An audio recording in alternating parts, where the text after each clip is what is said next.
I got to the arena and I'm like, fuck, I'm drunk as hell. Williams looked like a rookie out there.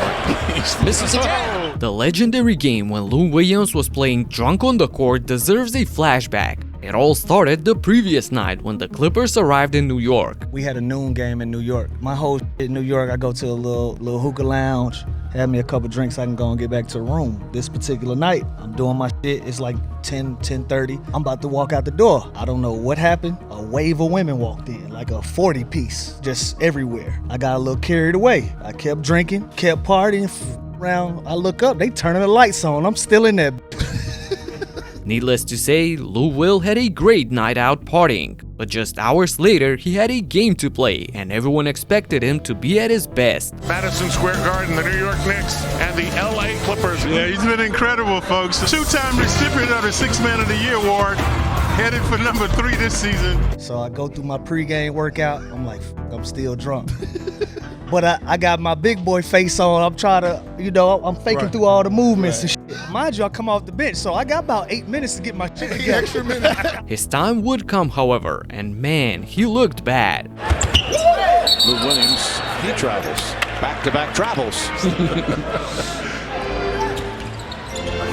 Williams, not that time, and the Knicks will take it. Williams was dragging up and down the Madison Square Garden floor, chucking up some horrible-looking shots and committing silly turnovers. Worst of all, he had a sheepish grin the entire time. The alcohol in his body was doing the damage, and Lou felt sick and couldn't do it anymore, so he decided that he would admit the whole thing and asked to be subbed out. I had to make a business decision. I'm like, either I'm gonna look drunk out here, or I'm gonna go tell somebody the truth, and I'm gonna go sit the fuck down. I deal with my suspension later on. So I walk up to Doc Rivers. I say, Doc, I'm gonna tell you the truth. I'm drunk as fuck. I went too far. I'm sorry. I don't think I can do this shit. And then Doc Rivers looked at me square in my eyes. He said, you playing the whole second quarter.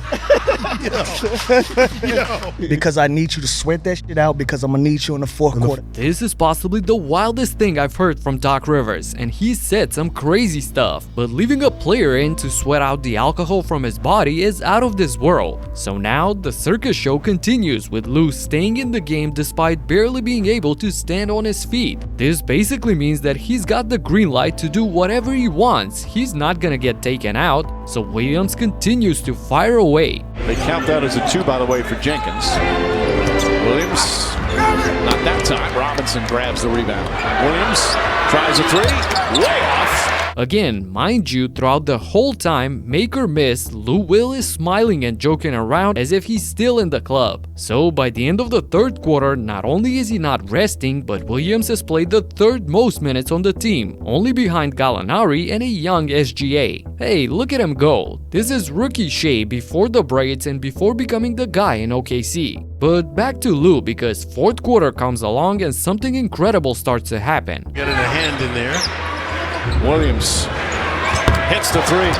Under 2 to play. Lou Williams drives, floats it up and over. I guess Williams successfully cleansed his body throughout the game because he started knocking down shot after shot. I had 25 in the 4th. But that was the first time in my career I was really scared, like, I'm gonna be on CNN tonight as the drunk basketball player because I looked it though, like I couldn't hide it. Actually, Lou had 15 points in the 4th, but he was clutch and closed out the game for the Clippers when it mattered. I guess that whole day was a blur for him, so he got mixed up in the numbers a little bit. Later on in his career, Lou Will got another iconic moment when he was granted a special permission to leave the bubble in order to attend a funeral, but later that night he was photographed in a strip club.